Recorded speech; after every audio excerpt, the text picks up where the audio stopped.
It's my first time at the SSI Community Day, but I'm actually one of the patients at Sydney Eye Hospital, so I know some of the people quite well.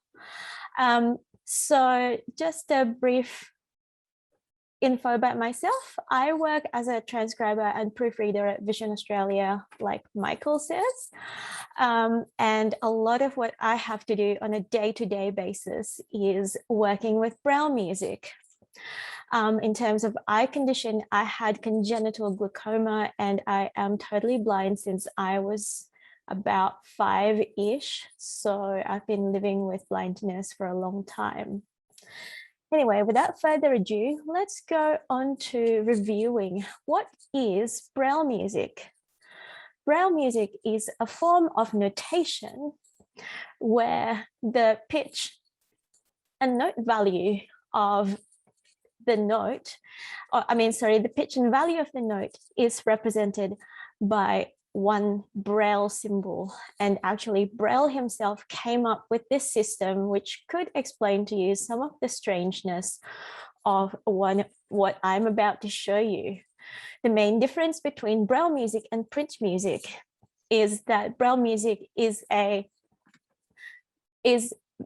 pretty much based on a linear system. I'm just going to put my screen reader on its setting so I don't get distracted by the chat. Just give me a moment.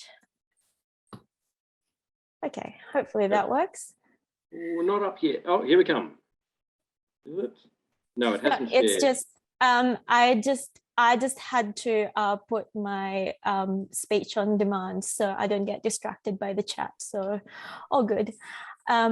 So yeah, back onto Braille music and print music notation. The main difference is that Braille music is a linear system, whilst staff notation, which is what you see on most print score notation, they are more of a vertical system.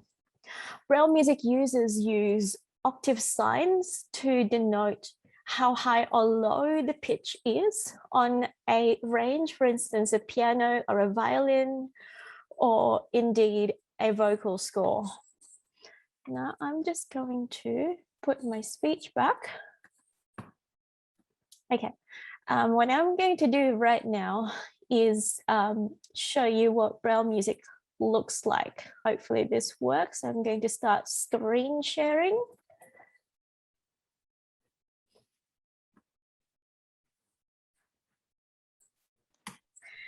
Here it comes. Yep, okay. We've got it. All right, so this is a program called Duxbury Braille Translator, which is what we use at Vision Australia to transcribe all sorts of things, including Braille music.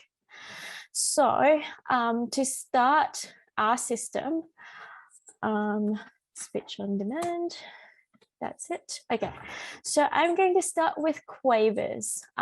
So Quavers is basically just the most basic values, and it's taken out of the alphabet system. So Braille thought, okay, what shall we do? We need to start on do, a deer, a female deer. So let's do D as do, which looks like this. The French people also uses the fixed do system. So this actually stands for the note C on the piano. So the Braille hasn't appeared yet. We've got the Duxbury, but we don't have the note. Okay. Okay, we've got it now. Perfect. Okay. 2 notes. Right.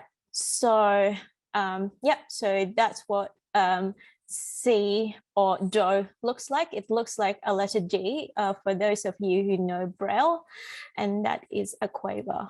So I'm just going to write a scale. Is it appearing, Michael?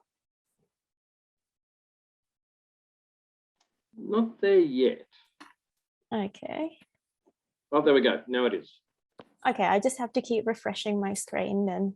So, yep, so these are basically the C, D, E, F, G, A, B. So how do we make these note values into crotchets?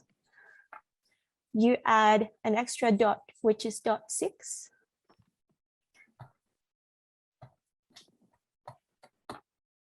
Okay, I'm going to refresh. Hopefully you can see that on the screen. So it's basically the letters of the previous Quavers, which the letters actually are D, E, F, G, H, I, J stands for C, D, E, F, G, A, B. I told you in the beginning that this system is a bit strange. So this is what it looks like in crotchet form. In midim form, it looks like this. So you add a dot 3 onto your Quaver notes or letters, as the case may be, and you get C minim, D minim, E minim, F minim, and so on and so forth. And this is the last iteration. Sorry, just have to do that. So this iteration, which is dots 3, 6 added to the Quavers, actually stands for both semi-briefs and semi-Quavers. So when they're on their own, which is what I've written on the screen right now. Sorry, Michael. I hope they do keep appearing. I have refreshed my screens. So these are the semi-brief forms, and normally if you're seeing the score in common time or in 4/4, they should fill up your whole bar. If you see them joined up together, most likely they would come across as semi-Quavers.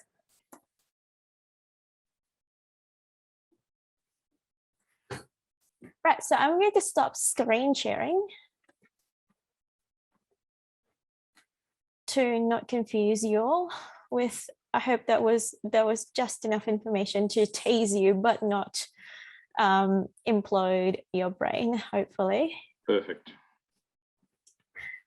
All right, so let's put it back on speech on demand. Sorry, it's very distracting because I have my screen reader keep talking at me in my ear, but all good. So for those of you who have low vision, I just want to talk briefly about large print music. I'm not a user because I'm a full Braille music user, but I do know how it works. So as Greg Olken has previously said, there are all sorts of magnification capabilities in the devices that you most likely already have, such as an iPad or an iPhone or some sort of tablet computer. So our recommendation from Vision Australia is check out the magnification settings first, see how large you need your notes to be. And also there are a range of apps such as Score Zoom or Smart Score, which can help you highlight the particular notes that you have to sing or play at that particular moment. Unfortunately, I haven't really tried it out because I haven't had to yet, as in like I never had to. But if you ask the technology community or even the musical communities, they should be very happy to point you to the right direction in terms of working it out technically. Unfortunately, one of the things that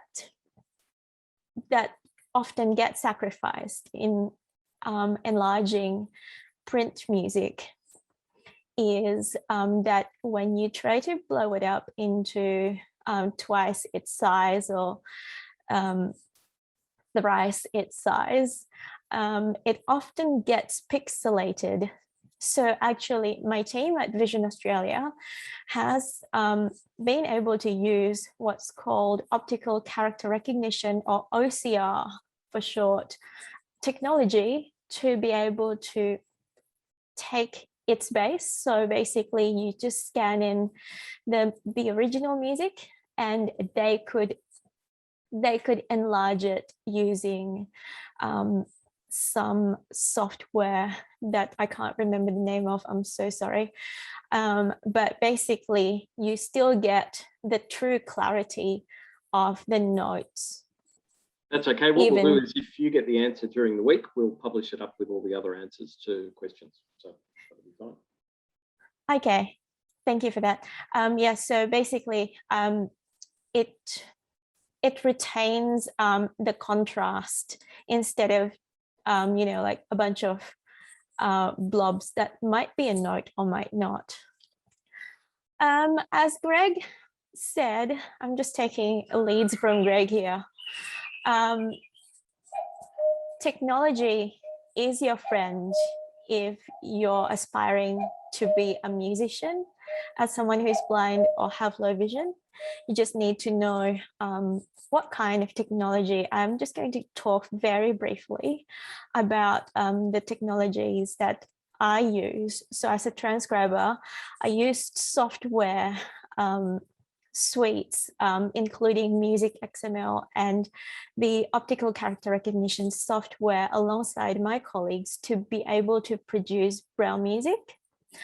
And we also use the more traditional music dictation. For instance, they'll say, for Twinkle, Twinkle, Little Star, they'll say C crotchet, C crotchet, G crotchet, G crotchet, A crotchet, A crotchet, G minim, and so on and so forth. And I'd write it down and then sing it back.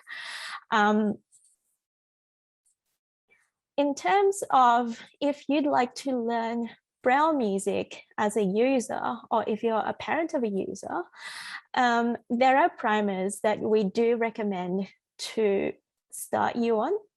So Read, Sing and Play by Ian Cooper is a very good start, and it's available from Vision Australia. So is A Survivor's Guide to Braille Music by Sister Helen Marin. As a working musician, I use a Braille PDA, or what do you call it? Refreshable Braille device. That's more like a standalone Braille device to store my entire catalog of Braille music, which I've acquired over the years between Vision Australia's catalog, my friend's catalog, or basically I taught myself to find music very, very quickly. Because often in the sighted world, what happens is they'll say to you, let's sing or play this piece of music. Here's the score, and you need to be able to sight read it. It's not as simple as that with Braille music, but there are things you can do to make it more doable, and having your entire catalog of transcription with you at all times does help. I also use a range of, because I have some transcription skill, I can transcribe by dictation or by Music XML, or even when someone plays a simple tune, usually I can just write down the notes. It doesn't matter if it's like completely perfect or not, as long as it's a cue card. It's just like a cue card for me to be able to deal with the situation at the same time. But the last thing that is very important is that as a musician, for you young ones in the audience, it's rarely ever a solo venture. I find building connection with people around you, for instance, if you're in a group, your conductor or your music librarian or your friends who are part of that group really pays in being accepted into that group and also getting help, because part of this is systemic. So there is some advocacy involved, like you're not wholly responsible for making your way in the group. There are lots of things that other people can do to help you. I'm going to open it to questions, Michael, if you have any, or if there are any that come through the chat. Yes, we do. Fantastic. Okay, so focused on from the kind of teacher and parent perspective, Braille music. Are there courses offered for educators? How do you get into it? Yes, so the peak body for Braille music teaching in Australia is the National Braille Music Camp, which has sadly been postponed for the second year due to lockdown. It's a very hands-on experience. So for parents or teachers, you come down to the Braille Music Camp, which usually happens at the end of June down in Mittagong, to be able to, to get some hands-on experience in being able to learn Braille music. We do throw you in the deep end, but it's the best way to learn. There are also courses run by the Hadley Institute in the US that can accredit you for Braille music. Or you can also learn through the primers I mentioned, which are read, sing, and play, which is more interactive. So if you're a teacher or a parent and you have your child learning alongside you, you can use those books. You can use read, sing, and play book. Or if you're just purely doing, wanting to know what Braille music is, A Survivor's Guide to Braille Music by Helen Marin is a very good resource. Fantastic. There was a question about what software program you use to create Braille music, which I think was Duxbury. Or do you it really depends on what you'd like to use it for. So for importing and converting music from Music XML to Braille, I use what's called the Good Feel Suite, which comes with a program called Lime, which is your music notation. And it also comes with a scanner, which hasn't been updated for a long time. You can also use scores produced by more mainstream musical software such as Sibelius or Finale, and export them to Music XML. And then you open Lime, import the Music XML into Lime, and then translate it into Braille. So that's going to segue to the next question of reaching out for assistance. So I'm assuming especially music departments will have, whole scores, even if small scores for little people and large scores for bigger people. How do they access the services of the transcription service? Sure thing. So the service that we do at Vision Australia transcription team is available for any client of the library. So all you have to do is join the Vision Australia library, and that comes with what's called personal support. So as part of that, you can submit up to 360 pages of materials to be transcribed free of charge per calendar year. So that includes music. So 360 pages is probably like a novel, or it could be a few music scores. And how you can find our service is, first you need to sign up to the Vision Australia Library or as a client, which I know most of the young ones are, and contact print access at visionaustralia.org. I'm just going to write that in the chat. Sorry, I've just had a little person come and join me. This is the joys of COVID living. Little 5-year-olds appear out of the walls.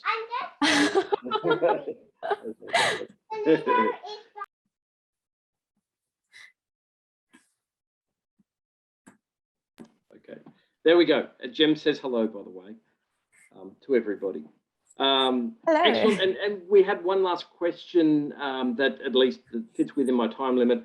Do you know if there's any technology out there to help magnify music notes or anything portable in particular?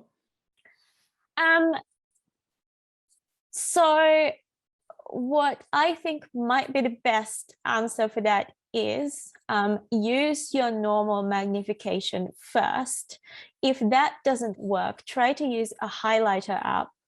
If that also doesn't work, contact us and we should be able to help you in terms of obviating or highlighting the bits that you actually need, because most music scores are complex. And that's, I think, is part of the problem. Yeah, perfect. Okay, and Natasha Singh has just shared some information, including a link to the Vision Australia library, which has printed material and can help. So fantastic. As ever, thank you, Natasha. Forward any more questions through, and we'll make sure we'll collate any answers from yourself and anyone else, and we'll put them up on the site as with everyone else's. Ria, thank you very much for your time. Really appreciate it, and you can expect that your service will be getting heavy use from my family, including a small 5-year-old who likes making guest appearances. Please do, Michael. We love hearing from clients.